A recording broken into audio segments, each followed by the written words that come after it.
Welcome back to city news.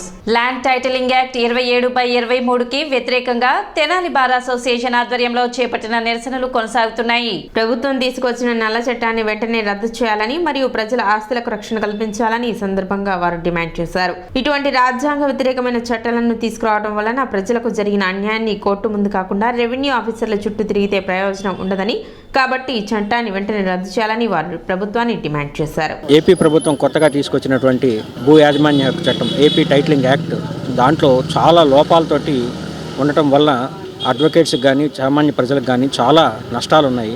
దీంట్లో ముఖ్యంగా చెప్పాల్సింది ఏంటంటే, భూమికి సంబంధించినటువంటి ఎటువంటి సమస్య అయినా ఉత్పన్నం అయితే కోర్టుకు వెళ్ళి మన సమస్య పరిష్కరించుకునే అవకాశం లేకుండా కోర్టు పరిధిలోంచి తీసేయటం అనేది దారుణం. ఎక్కడైతే సమస్యలు ఉత్పన్నమవుతున్నాయో రెవెన్యూ డిపార్ట్మెంటు, ఆర్డీఓ డిపార్ట్మెంట్స్ నుంచి ఎక్కడి నుంచి వస్తున్నాయో మళ్ళీ వాళ్ళ పరిధిలోనే ఈ కేసులు పరిష్కరించాలి అని అంటే సమస్యలు ఇంకా పెరుగుతాయో తప్ప ఎటువంటి సమస్య పరిష్కారం కాదు. సో ఈ కోర్టు పరిధి తీసేయటం అనేది ఒకటి, రెవెన్యూ అధికారులకే అధికారాలు ఇచ్చి నిర్ణయించడం అనేది మరీ దారుణమైన వ్యవహారం.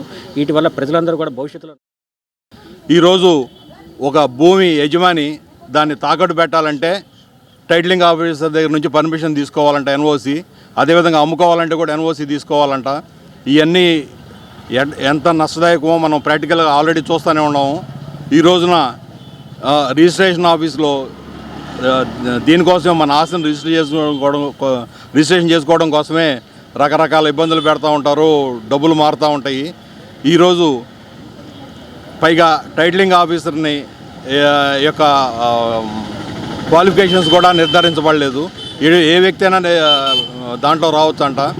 కాబట్టి జనరల్గా పొలిటికల్ ఇన్ఫ్లుయెన్స్ ఉండే అవకాశం ఉంది. ప్రతిదాన్ని డబ్బు చేసుకునే వ్యవహారాలు ఈ రోజుల్లో మన నాయకులు చూస్తున్నారు. కాబట్టి ఇది తీవ్రంగా ప్రజల హక్కులకు భంగం కలుగుతుందని చెప్పి భావిస్తున్నాం. కాబట్టి ఈ చీకటి చట్టాన్ని వెంటనే రద్దు చేసే వరకు మేము రిలే అంగన్వాడీలు చేపట్టిన నిరసనలు 24వ రోజు కొనసాగాయి. తమ సమస్యలను పరిష్కరించే విధంగా సీఎం జగన్ కు మంచి మనసు ప్రసాదించాలని వినాయకుడిని వేడుకున్నారు. గౌరవ వేతనం కాకుండా కనీస వేతనం పెంచాలని, పాదయాత్రలో తమకు ఇచ్చిన హామీలను ముఖ్యమంత్రి జగన్మోహన్ రెడ్డి నిలబెట్టుకోవాలని డిమాండ్ చేశారు. ప్రభుత్వం ఇప్పటికైనా తమ సమస్యలపై స్పందించాలని కోరారు. మీరు తెలంగాణ వాళ్ళ మీద 1000 రూపాయలు ఇస్తాం ఎక్స్ట్రా మీరు అంగన్వాడీ టీచర్లకు, ఆయమ్మలకు అని చెప్పారు. మీరు ఆ మాట చెల్లించాలి. మేము రోడ్ల మీద 24 రోజుల నుంచి మేము రోడ్ల మీద పడి పోరాటం చేస్తున్నాం. ఈ ఒక్కసారికి మా మాట దయచూసి నువ్వు చెప్పాలన్నా జగన్. ఈ రోజుకి మేము 24వ రోజు చేరుకున్నాము. మా నిర్వధిక సమ్మె సందర్భంగా నిన్న కలెక్టరేట్ల మీద బైఠాయింపు కార్యక్రమం జరిపాము. అయితే నిన్న జరిగిన కార్యక్రమంలో కలెక్టర్ గారు లేరు అని మమ్మల్ని పోలీసులు తీసుకెళ్ళి కొంచెం మోసం చేసినట్టే, కొంచెం కాదు మమ్మల్ని తీవ్రంగా మోసం చేసినట్లే లోపలికి పిలిపించి తర్వాత ఏఓ గారికి లెటర్ ఇప్పించారు. ఆ తర్వాత మేము మా కోరిక మేరకు మీ జేసీ గారిని పిలుస్తున్నామని చెప్పి ఆవిడ కూడా మాకు సమాధానం ఏది చెప్పకుండా మీడియాతో మాట్లాడి వెళ్ళిపోయారు. అది మాకు చాలా బాధాకరంగా ఉంది. ఒక ఆయాని రాజకీయ పరంగా వేధిస్తున్నారు.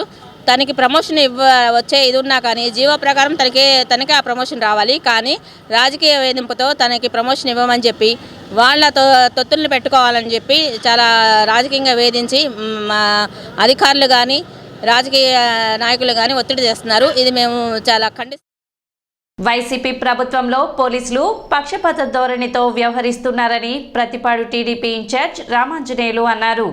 వైసీపీ సమన్వయకర్తకు నూతన సంవత్సర శుభాకాంక్షలు తెలిపేందుకు పోలీసులు క్యూ కట్టడం సిగ్గుచేటన్నారు. తెలుగుదేశం పార్టీ జిల్లా కార్యాలయంలో రామాంజనేయులు మీడియాతో మాట్లాడుతూ ఏ చట్టం ప్రకారం వైసీపీ సమన్వయకర్త పోలీసులకు బాస్ అయ్యారో చెప్పాలన్నారు. నిబంధనలు తుంగలు తొక్కి ప్రతిపాడు డీఎస్పీ, సీఐ, ఎస్ఐలు బుకేలు ఇచ్చి కలిశారన్నారు. సీసీఐ రూల్స్, పీపుల్స్ రిప్రజెంటేటివ్ యాక్ట్కి వ్యతిరేకంగా పోలీసులు వ్యవహరించారన్నారు. దీనిపై ఎన్నికల కమిషన్ స్పందించి పోలీసు అధికారులను సస్పెండ్ చేయాలని డిమాండ్ చేశారు. ప్రజలు కట్టే పనులతో జీతాలు తీసుకుంటున్న పోలీసులు వైసీపీ నాయకులకు కొమ్ము కాస్తున్నారని ఆరోపించారు. అధికారిక కార్యక్రమమైన పెన్షన్ల పంపిణీని సమన్వయకర్తలు ఎలా చేస్తారని ప్రశ్నించారు.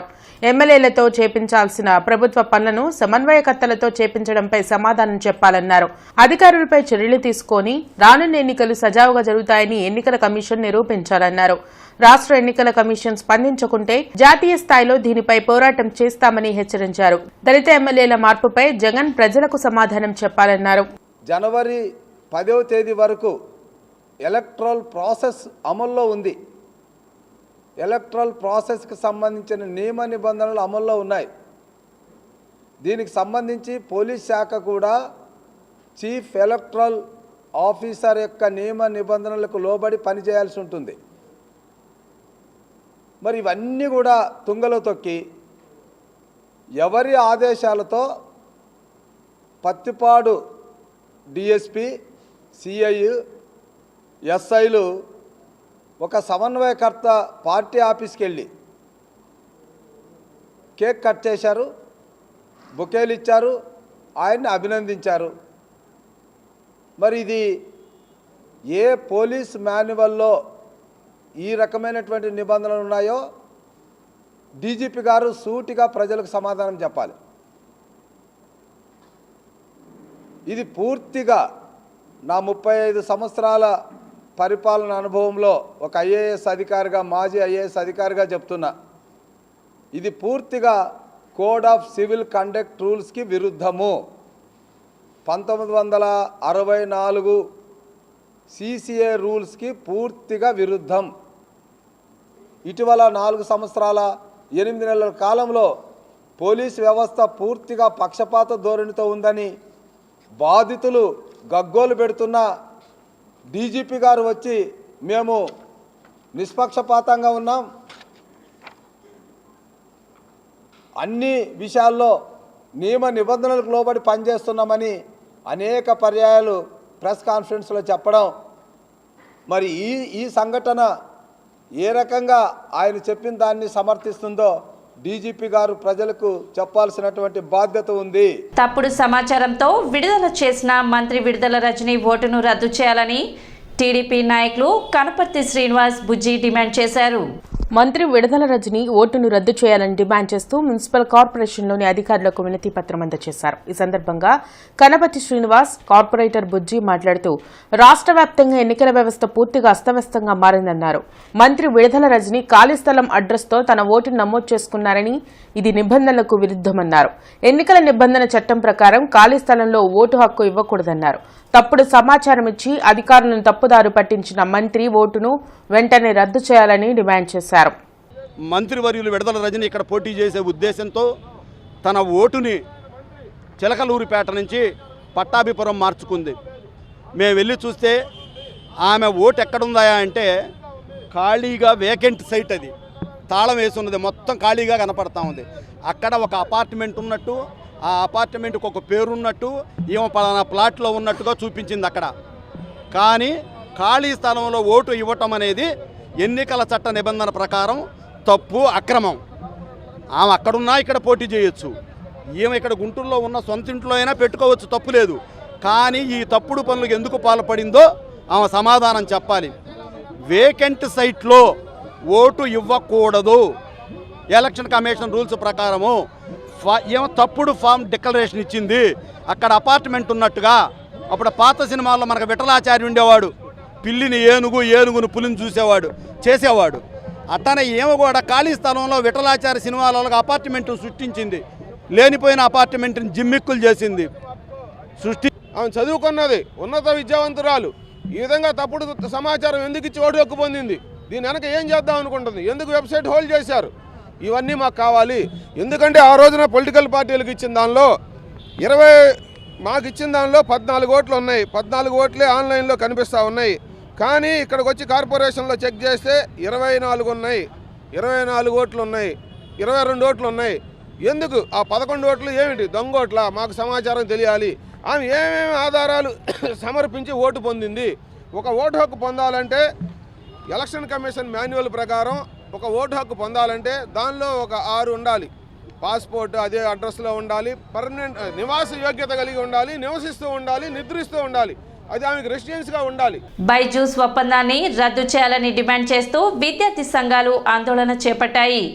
ఏఐఎస్ఎఫ్, ఏఐవైఎఫ్ ఆధ్వర్యంలో ధర్నా చేపట్టిన విద్యార్థి సంఘ నాయకులను పోలీసులు అడ్డుకొని అరెస్ట్ చేశారు. అరండల్పేట 4వ లైన్లోని బైజూస్ కార్యాలయాన్ని విద్యార్థి సంఘాల నాయకులు ముట్టడించి నిరసన తెలిపారు. ధర్నా చేస్తున్న విద్యార్థి సంఘాల నాయకులను పోలీసులు అక్రమంగా అరెస్ట్ చేసి పోలీస్ స్టేషన్కు తరలించారు. బైజూస్ కంటెంట్ పేరుతో రాష్ట్ర ప్రభుత్వం పెద్ద ఎత్తున అవినీతికి పాల్పడుతుందన్నారు. 7,000 రూపాయల విలువైన ట్యాబ్లను 18,000 రూపాయలకు కొనుగోలు చేసి ప్రజల సొమ్మును దోచుకుంటుందన్నారు. బైజూస్ కంటెంట్ పేరుతో విద్యార్థులను తీవ్ర ఇబ్బందులకు గురి చేస్తున్నారన్నారు. రాష్ట్ర ప్రభుత్వం వెంటనే బైజూస్ ఒప్పందాన్ని రద్దు చేయాలని డిమాండ్ చేశారు. లేని పక్షంలో ఆందోళన తీవ్రతరం చేస్తామని హెచ్చరించారు. కార్యక్రమంలో ఏఐవైఎఫ్ నాయకులు వలి, సుబ్బారావు తదితరులు పాల్గొన్నారు. సుమారుగా 3,000 నుంచి 4,000 కోట్ల రూపాయల కమిషన్లు డైరెక్ట్గా సీఎం అకౌంట్కి పోయిన పరిస్థితి. కాబట్టి బైజూస్ సంస్థ అనేది ఒక పెద్ద మోసమైన సంస్థ.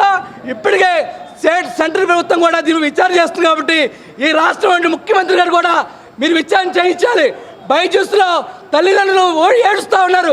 మేము డబ్బులు కట్టాం, మా పిల్లలకు పాఠాలు చెప్పట్లేదు, మేము అన్యాయం అయిపోయాం, మేము నష్టమే కాబట్టి మమ్మల్ని కాపాడమని మొర పెట్టుకుంటా ఉంటే ఈ జగన్మోహన్ రెడ్డి బైజూస్ సంస్థలు అణచిబడి 1,000 కోట్ల రూపాయలు కుమ్మక్కాయి ఆయన తీసుకుని వాళ్ళ బైజూస్ సంస్థకి అడ్డంగా ఉన్నాడు. కాబట్టి సిటీ న్యూస్ ముగించే ముందు ముఖ్యాంశాలు మరోసారి.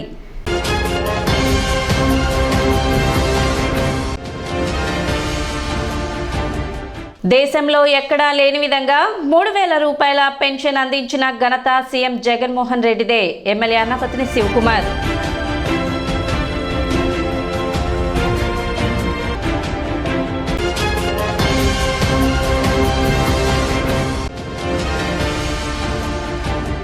అర్ధనగ్న ప్రదర్శన నిర్వహించిన మున్సిపల్ పారిశుద్ధ్య కార్మికులు తమ సమస్యలను పరిష్కరించాలని డిమాండ్.